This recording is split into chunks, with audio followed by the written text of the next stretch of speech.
لہٰذا ان سے کہا جا رہا ہے کہ بالکل اسی طرح ان کی معافی ہو رہی ہے جس طرح گلزار امام شمبے کی ہوئی ہے. وہ بھی تو دہشت گرد ہے, وہ بھی تو پہاڑوں پہ چڑھا ہوا تھا, وہ اسے معافی مانگی, اسے معافی دے دی گئی اس لیے کہ اس نے کہا کہ ہمارا راستہ غلط تھا, ہم بہک گئے تھے. بالکل اسی طرح یہ سیاستدان بھی معافی مانگ کے اور لکھ کے معافی نامہ دے کے آ رہے ہیں. اور پھر مذاق کیا ہو رہا ہے کہ عدالتوں میں جب وہ ضمانت لینے جاتے ہیں تو عدالت کہہ رہی ہے کہ پریس کانفرنس کریں گے تو آپ بچیں گے ورنہ وہ آپ کو نہیں چھوڑیں گے. یہ کیا ہے؟ یہ اکسانا نہیں تو اور کیا؟ کبھی عدالتوں نے ایسا کام کیا تھا؟ نہیں کیا تھا. کہ معاملات اس حد تک بگڑ گئے. میں بہت پہلے میں نے اپنے ولاگ میں کہا تھا کہ جناب تمام اداروں کو تباہ کرنے کی کوشش کی گئی ہے, انٹرنیشنلی سازش ہے, لیکن اس میں ہمارے سہولت کار شامل ہیں, تمام ادارے. تو آپ دیکھ لیں ون ٹو آل تمام اداروں کو تباہ کر دیا گیا.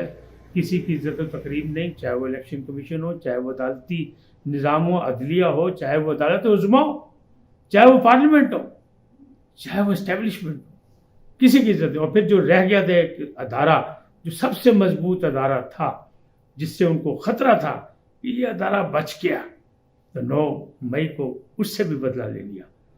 کیونکہ میں نے پہلے بھی کہا اور اب بھی کہہ رہا ہوں, بار بار کہتا ہوں, بلکہ کہتا رہوں گا جب تک زندہ ہوں کہ جناب یہ بلوا تھا, یہ عوامی تحریک نہیں تھی, یہ عوامی رد عمل نہیں تھا. کیونکہ عوامی رد عمل جب ہوتا ہے تو عوام جب غصے میں آتی ہے تو وہ پھر یہ نہیں دیکھتی کہ املاک کس کی ہیں, سرکاری ہیں یا پرائیویٹ ہے, پیٹرول پمپ کس کا ہے, بلڈنگ کس کی ہے, یہ نہیں دیکھتی. وہ تو سب کو آگ لگاتی ہے, وہ تو اپنے غصے کا اظہار کرتی ہے. تو اگر بلویے وہ ہوتے تو ویسے ہی ہوتا, لیکن یہ شرپسند تھے اور یہ باقاعدہ تربیت یافتہ تھے. ان سب کو ٹارگٹ دیا گیا تھا. مراد سعید کا وہ بیان اور پھر اس لڑکے کا, اس بچے کا وہ بیان جس نے وردی پہنی تھی کور کمانڈر کی, وہ کہہ رہا ہے کہ 8 تاریخ کو زمان پارک میں ایک میٹنگ میں ہمیں بتایا گیا تھا کہ یہ پوائنٹ ہے, یہاں یہاں جانا ہے. اب فوجی عدالتوں نے کارروائی شروع کر دی ہے اور اس میں کہتے ہیں 17 افراد کو حوالے کر دیا گیا ہے, جس میں ایک لاہور کے ایم پی اے بھی ہیں, عثمان اکرم ایم پی ہیں, یہ پی ٹی آئی کی, یہ بھی اس میں شامل ہے. اور کہنے والے کہہ رہے ہیں کہ نہیں جناب یہ ظلم ہو رہا ہے. ہم بھی کہتے ہیں کہ عوامی اور جمہوری حکومت کے دوران تو ہے یہ آرمی کورس کا کیا ہے, لیکن آئین اور قانون کی حدود میں یہ کورس پہلے سے موجود ہے, یہ کوئی نئی نہیں بنی. صرف کارروائی اب عمل میں لا رہی ہیں اور انہوں نے کارروائی کا سلسلہ شروع کر دیا اور کسی کو نہ چھوڑنے کا فیصلہ ہو چکا ہے.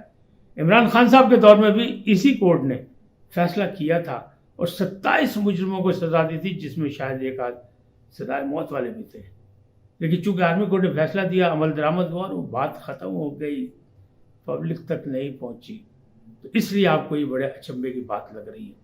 اب سیکشن یعنی آفیشیل ایکٹ کا جو ہے, آفیشیل سیکرٹ ایکٹ کا سیکشن یہ ہے 3, 7 اور 9, اس کے تحت یہ فیصلے ہوں گے.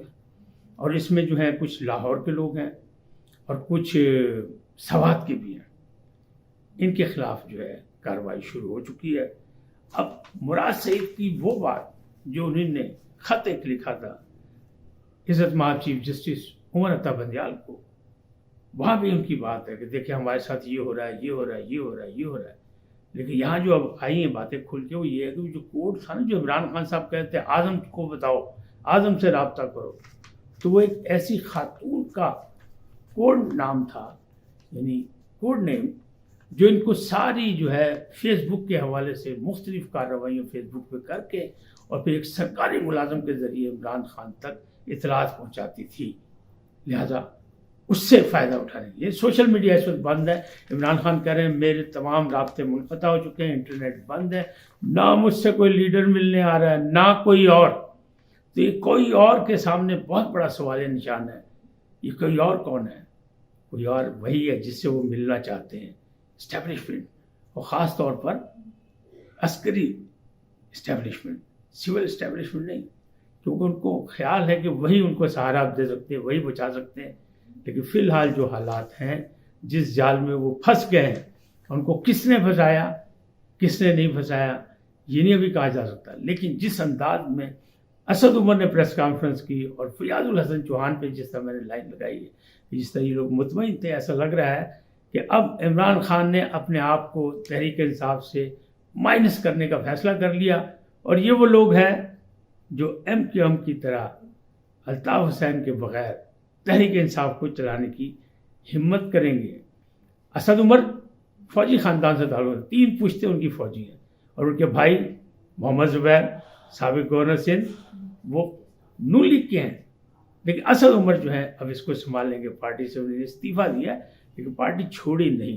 اسی طرح فیاض الحسن چوہان کہہ رہے ہیں ہم اپنی تحریک چلاتے رہیں گے، حکومت کے خلاف بھی ہم کوشش کرتے رہیں گے، اور جو ہمارا اصل منصب تھا وہ تحریک ہم چلائیں گے، لوگوں کے لیے مہنگائی کے لیے بات کریں گے، روزگار کے لیے بات کریں گے۔ اس کا مطلب یہ ہے کہ یہ لوگ ابھی سیاست میں رہیں گے اور یہ قبضہ کرنے والے ہیں۔ لیکن دوسری جانب کیا ہے، وہ صدر تحریک انصاف کہاں جائیں گے؟ وہ صدر تحریک انصاف جو ہے اینٹی کرپشن نے ان کے خلاف بھی چھاپا مہم پھر سے شروع کر دی۔ ہو سکتا ہے جب تک یہ آپ تک پہنچے اس وقت گرفتاری ہو چکے۔ جب ان کے گھر پہنچے تھے اس کا گھر کا گھراؤ کیا تھا ظہور الہی روڈ کا، تو وہاں سے وہ پھر ایک بار نکلنے میں کامیاب ہو گئے تھے۔ ان کی ضمانت برخاست ہوئی ہے، ختم ہوئی ہے، اس لیے کینسل ہوئی ہے کہ انہیں جو میڈیکل جمع کرایا تھا وہ پرانا تھا، آؤٹ آف ڈیٹ۔ آپ سوچیں اس لیول پہ بھی کیا حرکتیں ہوتی ہیں۔ آج اتنا ہی، پھر ملیں گے نئے موضوع کے ساتھ، نئے عنوان کے ساتھ۔ آپ سے درخواست کہ INN کو سبسکرائب کریں، لائک کریں اور صبر و تحمل کا مظاہرہ کریں، رواداری اور برداشت کے ساتھ اپنی قیمتی رائے کا بھی اظہار کریں۔ اللہ آپ کو سلامت رکھے، اللہ نگہبان۔